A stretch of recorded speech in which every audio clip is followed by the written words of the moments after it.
Good morning and welcome to Rise and 9. It is Tuesday. It's finally warming up out there. Yeah, and I noticed it still felt pretty cold on my walk yesterday, but still a lot better than Sunday. Yeah, everything's better than what it was this weekend. That was just brutal. But it looks like actually it's going to be quite a bit warmer for Christmas Eve now on the 9-day. Right, and even the days leading up to that, it's going to feel like a balmy place instead of here in eastern Iowa, what it's been like lately. Yeah, if you would have asked me just like a week ago, I thought, oh, for sure we'll have a white Christmas. We've had so much snow on the ground and it's so cold, but now we could see some melting. Right, it's going to be up in the 40s. We'll have to see if we get a white Christmas. I know, to be continued. Tomorrow on the 9-day, we'll actually see that Christmas Day forecast. I'll be watching out for that.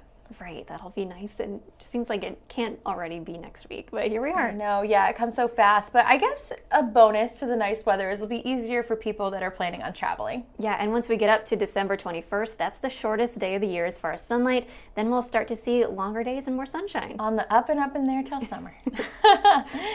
Looking forward to it. Yeah, but we do have a lot of news to get to, and continuing the news of those 2 Iowa National Guard soldiers killed over the weekend in Syria. Yeah, really tough news, and we've learned, as we reported yesterday, that Nate Howard, his younger brother, is also deployed. He is going to escort his body back to Marshalltown, where he's from, and like we reported yesterday, he is the stepson of the Meskwaki Nation police chief. Yeah, just heartbreaking. You know, they have so much of an impact in all the communities they're from.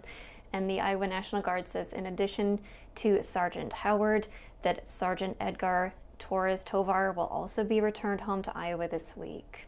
Yeah, very hard news. Again, they were ambushed while in Syria, killed, and 3 other Iowa National Guard soldiers were injured, and then a civilian interpreter was also killed in that attack. Yeah, and 2 of those Iowa National Guard members who are injured are going to be returning back to Iowa.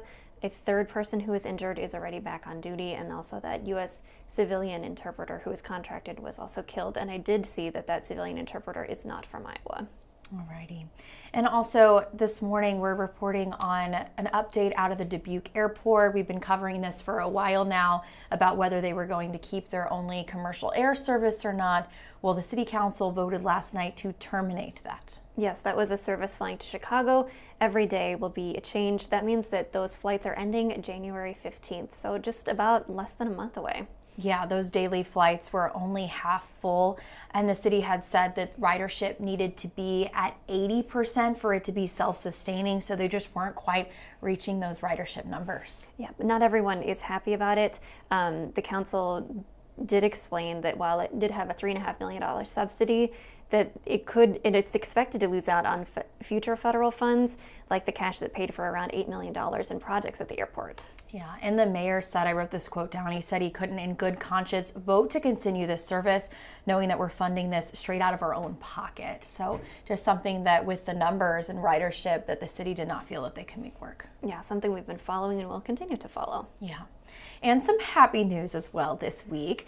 You know, every summer we have Our Town, where we each get assigned a town and we cover a week's worth of stories, kind of showing off all that Iowa Town has to offer. Well, in the wintertime, we've done this for a couple years now. We start going back to those towns for a holiday story. That's right, Our Town for the holidays. It started last night with Jim going to Galena. The story made us all so hungry this morning. He went to 2 candy shops and got to see the process of the candy being made too. I mean, it's one thing to get that stuff for sale, but that they're actually making it in store with those giant copper pots. Yeah, and spreading that chocolate out on those big slabs. Oh, it looks so good. It's really fascinating actually to see how they make it all. Right, I've made some Christmas candy with my mom before, and it is so tough. It's like chemistry. You're doing a whole science experiment to get it to the right temperature, and just if you get a little bit too much, too little, it can just destroy the whole thing, which makes me even more appreciative of those professionals. I know, those shops in Galena making all of that from scratch, and you can smell it as soon as you walk in. Right, and that is just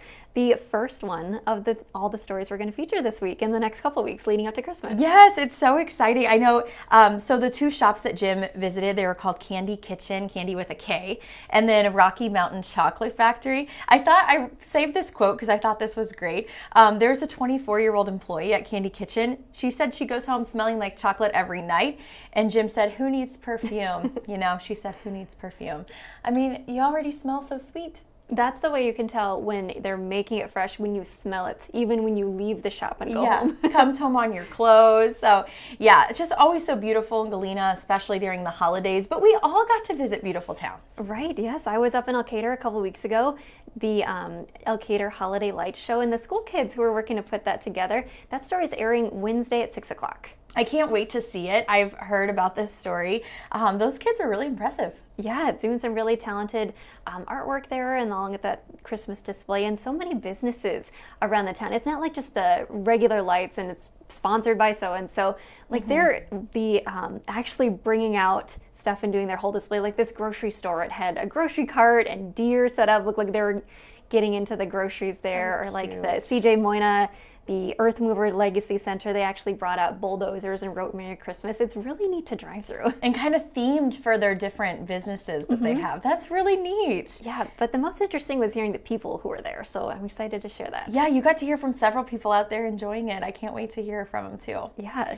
Yes, and I am doing Our Town Mount Pleasant. I personally wasn't able to make it out there last night, but our photojournalist Cole, who I worked with for Our Town, went. It was just far past my bedtime last night. But I cannot wait to put this story together because he sent me an update about everything that he shot and the people that he talked to and how awesome it was. So I can't wait to go through the video today and work on putting that story together. That will air Friday the 19th. Yeah, and tonight we'll hear Tipton from Beth. Excited to hear her story. And these stories are just so fun. You know, we do a lot of hard news, and it's just nice to spotlight the things in the communities that make it so great, especially around Christmas time. I know. It's such a wonderful time of year, and it's going to be great to just get to sit down and write those stories because, like you said, we do cover a lot of hard things all of the time, and so this is great. And it's great to show off all the awesome towns we have in Iowa. Right. I did have a hard time choosing what to feature for Elkader. There were so many I wanted to do, but we only had one. I know, yeah, just one story versus Our Town where you have a whole week of content. We could have easily filled a month. Yeah. Oh yeah, all of these towns have so much to offer during the holidays, but yeah, we're just highlighting simply one thing from those towns. So it'll be fun to see what everybody comes up with. Right, and if you missed that, we'll also be airing it in the morning afterwards. It airs, and then there'll be a special on Christmas Eve too. Yes, and Jim mentioned in his story that there is an event involving candy this weekend in Galena too. So you'll have to catch a story and then maybe make the trip out to Galena. The weather will be pretty nice this weekend. Yeah, for any of those last minute gift shop ideas, there's so many places to shop in Galena. No, endless chances to get gifts out there. Right, absolutely. Well, thank you for joining us for this edition of Rise and 9. Have a great day today.